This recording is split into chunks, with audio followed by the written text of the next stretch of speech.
Welcome back to the channel. And today we're going to talk about how to create habits without requiring a ton of discipline.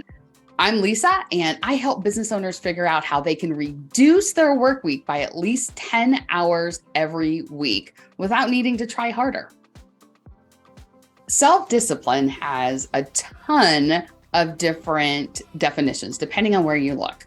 The one that I like is from Collins Dictionary, and it's the ability to control yourself and to make yourself work hard or behave in a way without needing anyone else to tell you what to do. So let me recap that. Self-discipline is making yourself work really hard without needing someone from the outside telling you to work really hard. And my philosophy is self-discipline is really hard. It's right there in the definition. So instead, we don't want to rely on working hard all the time.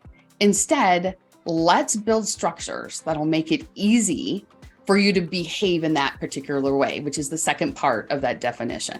Let's not rely on working super hard. When we think about working hard and being disciplined and having self-discipline, one of the first things that comes to mind for business owners is the 5 a.m. club. Like, how many times have you read, in order to be successful, you have to be up at 5 a.m. and grinding away? Okay, that's not necessarily true. For some of us, 5 a.m. is the absolute worst time in the world to get up. And it's not because we're lazy. It's not because we need to be more disciplined. It just means that that is not the time of day when we have the highest focus and the highest amount of energy. It's called your biological prime time. And what you want to do is match that high focus time with the tasks that need the highest focus.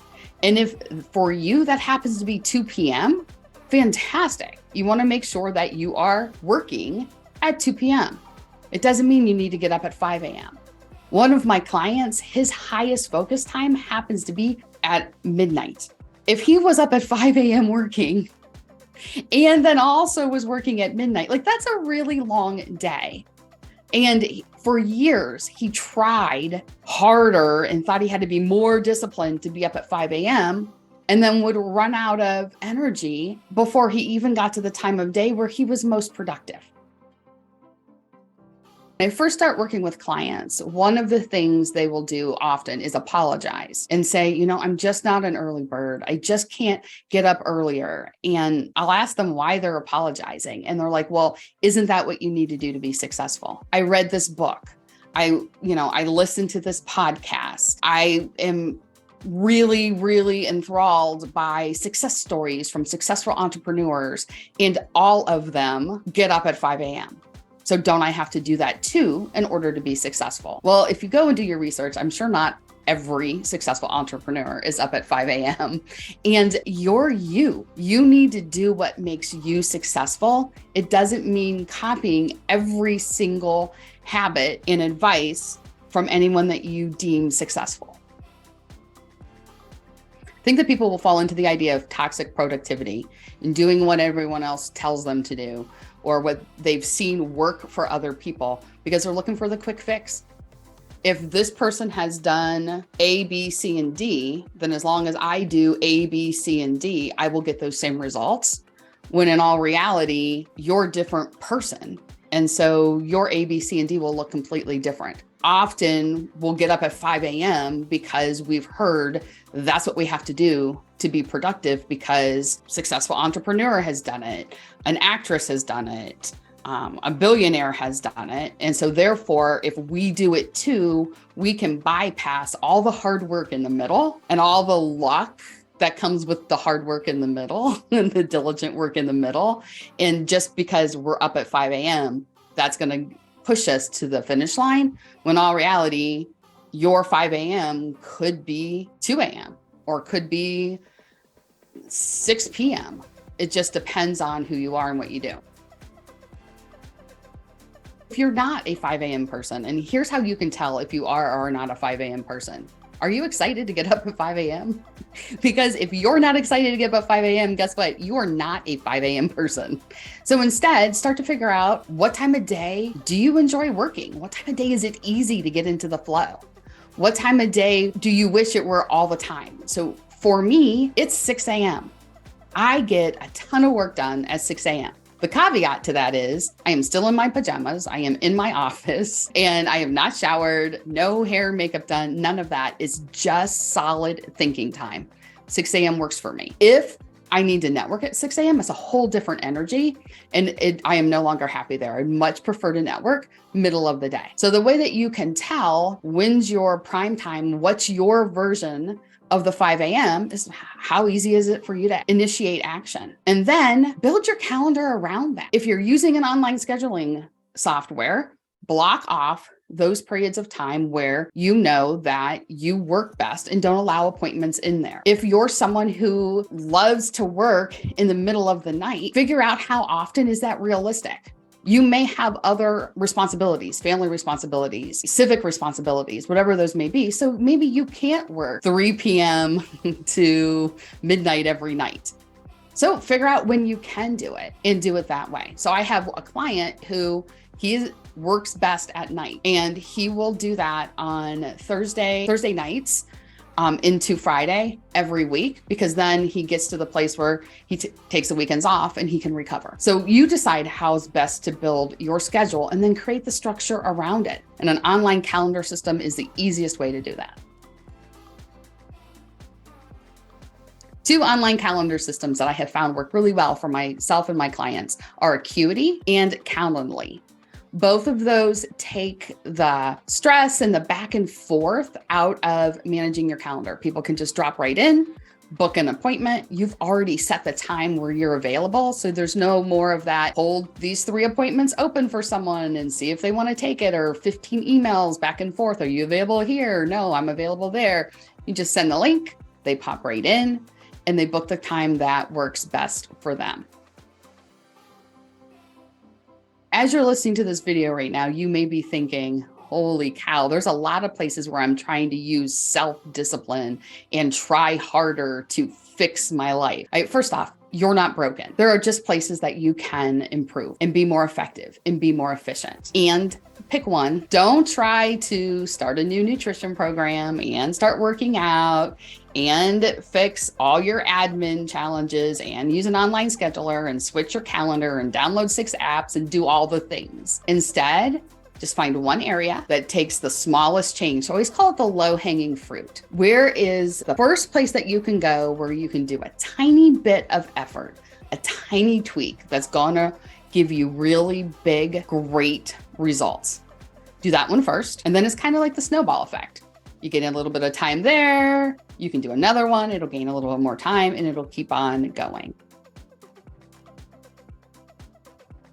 One of the other places where people will try to use self-discipline and try harder is when they're setting up their work week. One of my clients wanted to spend more time on personal stuff. I go, who thought you'd start your own business so that you had the freedom to do more stuff personally? And she felt like she had to take Friday off. Whenever you think about a long weekend, it's almost always Friday, Saturday, Sunday. And so she would block Fridays off in her calendar and she would work Fridays. She would schedule to take them off and she would almost always work them. And the reason was that she had this internal pressure to get everything done before the weekend, even though theoretically her weekend was starting on Friday. So instead of doing what everyone else does when they take a long weekend, which is take off a Friday, she actually switched to Monday. And her off day now are Mondays. She still has her long weekend, Saturday, Sunday, Monday now. And no longer does it require discipline because she's doing what she already feels compelled to do. And that's finish everything up before the weekend.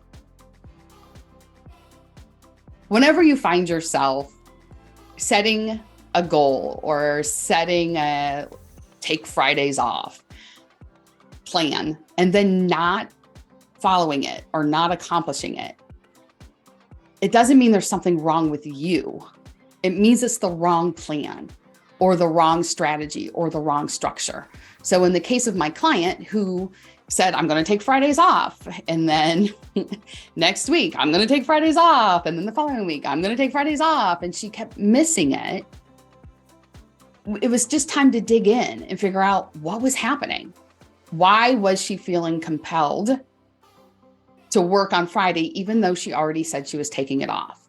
And as we had conversation back and forth, what we found was she had that innate desire to clear everything off before she left the office for the weekend.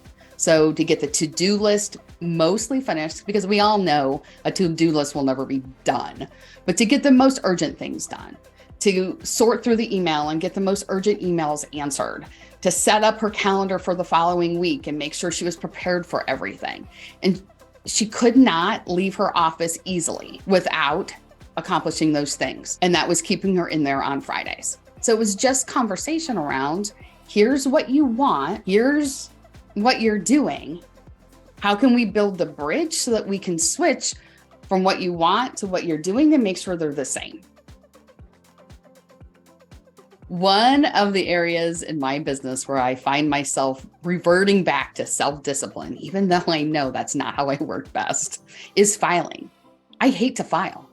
I honest to goodness hate to file, whether it's physical papers or emails or anything. I hate to file. So what I have found that works well for me is I will get on Zoom with a friend and we will have a Zoom dance party. So we'll both get on at the same time. We'll play the music nice and loud, and then we'll play Beat the Clock and we'll see who can get all the filing done first. And we do it about once a quarter. So for some of you right now, you're like, oh my gosh, you leave all your filing for 3 months. I do, because that works for me. Personal filing, business filing, it's right there in a pile. I have a little box next to my desk and it just goes in there, and 4 times a year, I'll file. I have a client who physical paper filing, not a problem at all. He has an assistant. She does all the filing for him. Email filing, however, falls under his responsibility more often than not. And he used to spend 3 hours, maybe 4 hours every weekend filing his business emails. And that's exhausting and boring and discouraging and takes a ton of self-discipline to get up super early on a Saturday morning so that you can file emails. So instead, we talked through what needs filed and why.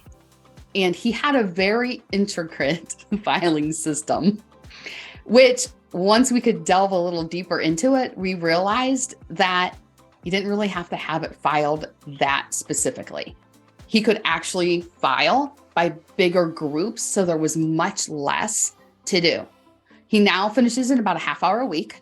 So we cut that time way down because he didn't have to be as detailed as he thought he did. You need to find what works best for you. What's a strategy that works best for you? But I'm telling you right now, if you are relying on self-discipline, there is an easier and better way. Self-discipline is your ability to do the things that are really hard without anyone from the outside telling you what to do or making you do something. And self-discipline's hard. Anytime you can hack self-discipline, you will be further ahead. Figure out, why is it hard for you? What is it that makes it hard to do? And then figure out how to build the structure around it. If getting up at 5 a.m. is hard for you to do, figure out what time can you accomplish those tasks that other people are doing at 5 a.m. It's not about the 5 a.m. It's about what they're doing during that time slot. If filing is hard for you and it requires a ton of self-discipline, figure out, how can you make it easier? How can you make it more fun? It doesn't mean you'll love to do it, but it does mean that you'll be able to accomplish it with a lot less angst. I'd love to know what you think about self-discipline, so go ahead and post it down in the comments below. And if you liked what you saw, hit subscribe and get ready, because there's some more videos popping up on your screen that you can watch right now.